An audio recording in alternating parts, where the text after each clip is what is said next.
परिषद प्रशाला सोनारी शाळेमध्ये गेल्या 4 वर्षापासून गणित विज्ञानला शिक्षक नाही. आम्ही कुठे शिकायचं, आमचे विषय कसे परिपक्व होणार, कसं आम्हाला शिक्षण पुढं आमचे स्वप्न पूर्ण होणार. आमची परिस्थिती एवढी जास्त चांगली नाही म्हणून आम्हाला दुसऱ्या शाळेत घालणं, बिकट परिस्थितीमधून घालणं होत नाही. प्रगत शैक्षणिक महाराष्ट्र म्हणतात, पण हा प्रगत शैक्षणिक महाराष्ट्र कसा होईल जेव्हा आम्हाला शिक्षक नसतील, तेव्हा आम्ही प्रगत कसं होऊ. आम्हाला प्रगत होण्यासाठी शिक्षकांची गरज आहे.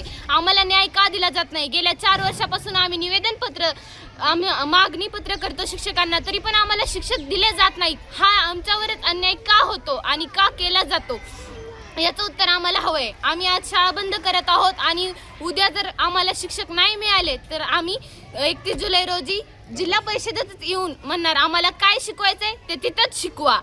बेटी बचाव बेटी पढाओ म्हणतात. बेटी तर वाचली आहे, पण आता तिला पढायचं कसं, शिकवायचं कसं, तिला घडवायचं कसं, त्याच्यासाठी तिला शिक्षक हवेत. आम्हाला एकच शिक्षक आहेत माध्यमिकला आणि तेही मुख्याध्यापक आहेत. आम्ही त्यांच्यासाठी, ते आम्हाला येऊन शिकून जातात. त्यांचं काम आहे, ते त्यांचा विषय शिकून जातात. बाकीच्या विषयांचं आम्ही काय करायचं हा प्रश्न आहे. सुरवसे सोनारी येथील शाळेत शिकणारा विद्यार्थी. गेले 4 वर्ष झाले आमच्या शाळेला शिक्षक नाही. 4 वर्ष आम्ही कुरूप लावतो, एक महिन्याकरिता शिक्षक येतोय व पुन्हा वापस जाते. ह्या वर्षी जर शिक्षक आला नाही तर आम्ही शाळाच उघडणार नाही व 31 तारखेला आम्ही तिथं उस्मानाबादला येऊन बसणार आहोत. आम्हाला तिथं शिकवायचं, आम्ही वापस येणार नाही शिक्षक आल्याशिवाय व आज आम्ही शाळेला कुलूप ठोकणार आहोत.